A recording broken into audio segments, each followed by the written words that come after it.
యేసుక్రీస్తు ప్రభు కన్నా ఉత్తమమైనది ఏది కూడా లేదు.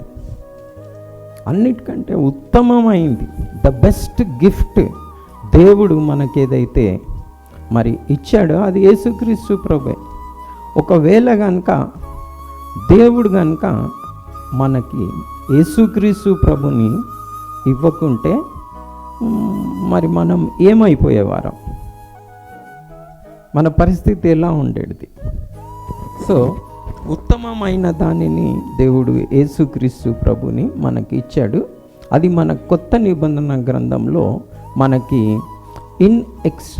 ఇన్ఎక్స్ప్రెసిబుల్ గిఫ్ట్ అనున్నది, చెప్పనాశక్యంగాని వరము అనున్నది. ఎవరు?